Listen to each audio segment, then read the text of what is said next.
राजधानी लखनऊ में पिछले दिनों एक बहुत ही दर्दनाक घटना हुई जिसमें 5 साल के बच्चे अहम की उसकी मां के प्रेमी ने पीट पीट कर हत्या कर दी। ऐसी ही घटना पिछले दिनों फिरोजाबाद में भी देखने को मिली थी, जहां पर एक बच्चे की उसके मां से शादी करने पहुंचे एक युवक ने पीट पीट कर हत्या कर दी और इसका वीडियो सोशल मीडिया पर खूब वायरल हुआ था।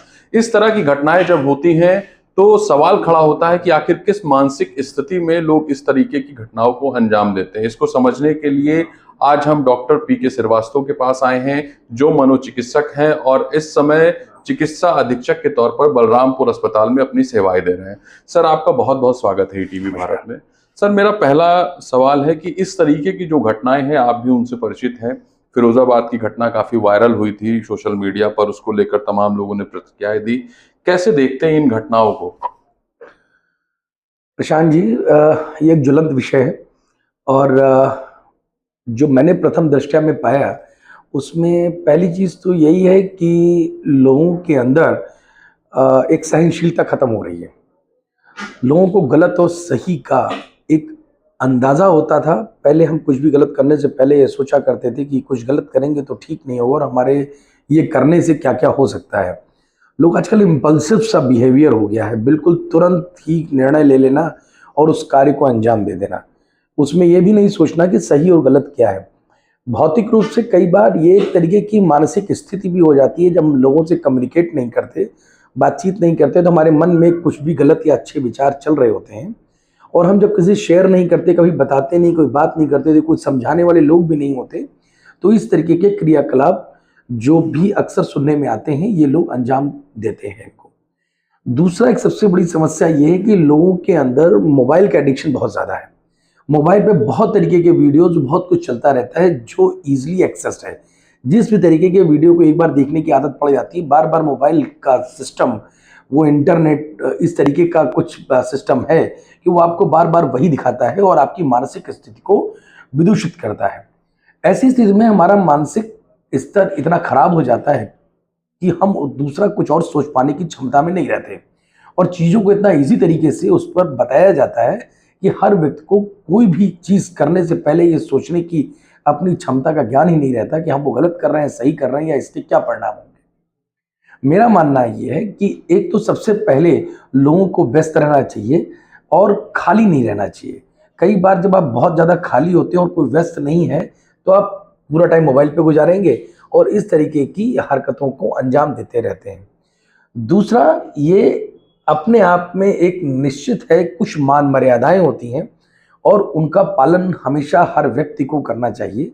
हम में और जानवर में एक सबसे बड़ा अंतर है कि हमें ऊपर गॉड ने एक दिमाग दिया है सोचने के लिए, समझने के लिए कि हम ये करें या ना करें।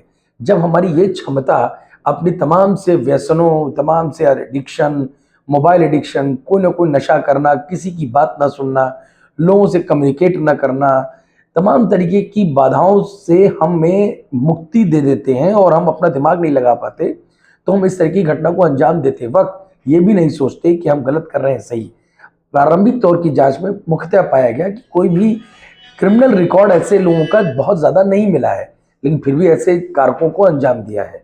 तो उसका कारण मुख्यतः मैं समझता हूँ कि परिवेश में रहते हुए जो सामान्य तरीके का हमारे इर्द गिर्द रहता है, उसमें लोग अपने आप को ढाल नहीं पाते अब और अपने आप में आइसोलेट रहते हैं। लोगों का एक दूसरे से बातचीत होना बिल्कुल बंद सा हो गया है, तो हम ये भी नहीं एसेस कर पाते कि सामने वाला व्यक्ति भी किस मानसिकता का है। कई बार पहले ऐसा होता था कि लोग ये जान जाते थे आपके सराउंडिंग में कि वो किस मानसिकता का है, तो उससे थोड़ा दूरी बना के रहते थे। आज की तारीख में आप किसी इंसान को असेस ही नहीं कर पाते हैं कि वो उसके अंदर किस तरीके की मानसिकता जन्म ले रही है। सर, एक सबसे बड़ा सवाल जो इन दिनों ये है, क्योंकि ये घटना इंस्टेंट होती हैं। फिरोजाबाद की घटना में बाद में जिस लड़के ने घटना को अंजाम दिया, जिस युवक ने, उसको कुछ बयानों में ये भी चर्चा आई कि उसे अफसोस हो रहा था कि मैंने ये क्या कर दिया।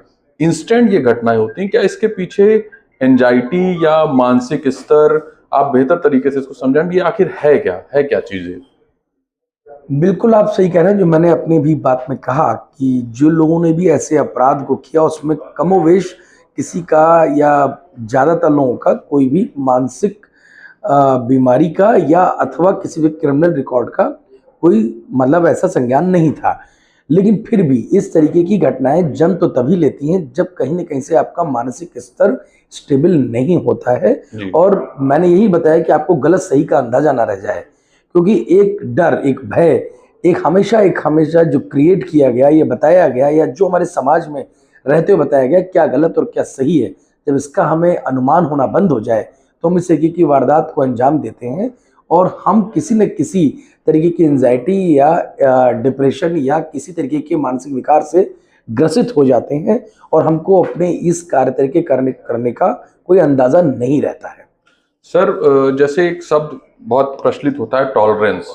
आजकल देखा जा रहा है युवाओं में भी खासकर कि किसी चीज की वो चाहत कर लेते हैं और उसको वो नहीं पा पाते हैं या उसके उसके योग्य नहीं बन पाते हैं तो विचलित हो जाते हैं और बहुत उनके अंदर गुस्सा देखने को मिल रहा है। इस स्थिति को कैसे समझाएंगे सर? आप बिल्कुल सही कह रहे हैं।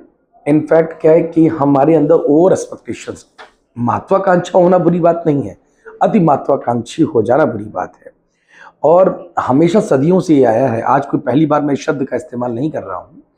अति महत्वाकांक्षा हमेशा खराब होती है, वो चाहे किसी भी युग में रही हो और चाहे आने वाले युग में भी हो। अति महत्वाकांक्षी होने में हम अक्सर वो सब कुछ करने के लिए प्रतिबद्ध हो जाते हैं जो हमें नहीं करना चाहिए, और कई बार इसके परिणाम बहुत ही भयानक होते हैं। इसी तरीके की ये परिणाम जो देखने को मिले विगत दिनों में, तो उनके कारण यही है।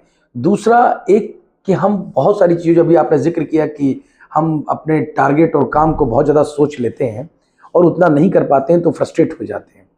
तो आप अपने उतनी ही टारगेट को बनाइए जिसकी आपकी क्षमता हो। हमेशा हम 2 किलोमीटर चल सकते हैं, एक ही दिन में हम 5 किलोमीटर या 6 किलोमीटर चल के कोई रिकॉर्ड नहीं बनाते, हम अगले 3 दिन के लिए बैठ जाते हैं क्योंकि इतना थक चुके होते हैं। ये एक एग्जाम्पल दे रहा हूं मैं आपको।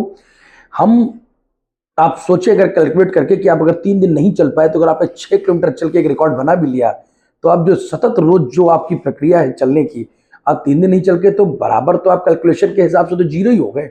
जी। देखा जाए तो अगर आप 2 किलोमीटर रन करते हैं तो आप अगर अपनी महत्वाकांक्षा आपकी और आगे बढ़ने की, उस 2 को आप धीरे धीरे बढ़ाइए, धीरे धीरे कैपेसिटी, मतलब आपकी कैपेसिटी कितनी है उस काम को करने की। कोई कैसे करता है ये मैटर नहीं करता, मैटर ये करता है कि आप उस काम को कैसे कर पाते हैं। यदि हर व्यक्ति हर काम कर सकता होता तो फिर तो कोई काम ही नहीं कर सकता था। हर व्यक्ति की अपनी क्षमताएं अलग हैं, हर व्यक्ति की कौशलता अलग है।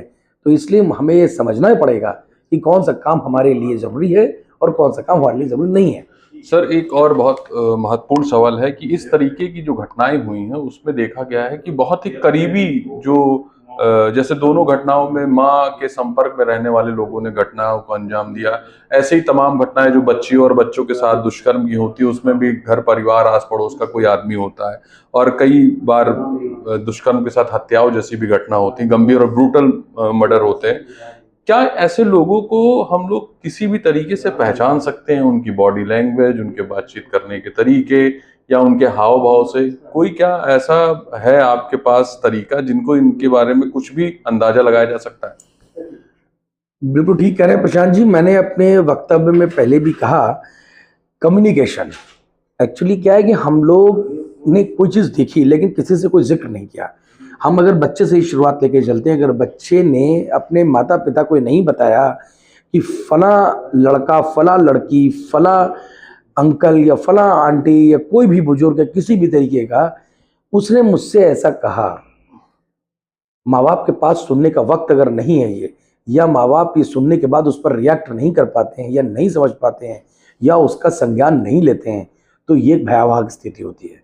मैं अगर बात करूं युवाओं की, तो युवाओं में भी एक चीज़ है कि एक ये एक्स्ट्रा मैरिटल अफेयर्स या इस तरीके के रिश्ते कभी भी समाज के लिए स्वास्थ्यवर्धक नहीं थे। कल भी खराब था, आज भी ये खराब है और कल भी खराब ही रहेगा। तो मेरा एक अनुरोध है कि इस तरीके के रिश्तों में जाने से बचें और ये कोशिश करें कि कम से कम अपने, आप युवा हैं, आप अपनी जो आपके कार्य हैं, पढ़ाई लिखाई, आपका कैरियर, आपका कार्य, उन कार्यों में रुचि रखें और अपने आप को इन तरीके की विसंगतियों से दूर रखें। अन्यथा कुछ समय के बाद आप स्वयं में इस चीज से बंध जाते हैं और आपको पता नहीं लगता कब आप क्राइम कर बैठते हैं। जी। तो आपने पीके श्रीवास्तव जी को सुना, जिन्होंने बड़ी अच्छी तरीके से बताया कि इस तरीके की घटनाएं क्यों हो रही। इन्होंने बताया कि जो सामाजिक ढांचा है हमारा, अगर उससे इतर भी जाके हम असामाजिक तत्वों की तरफ बढ़ते हैं या ऐसे काम करते हैं तो कई बार वो भी अपराध की दिशा की ओर ले जाते हैं।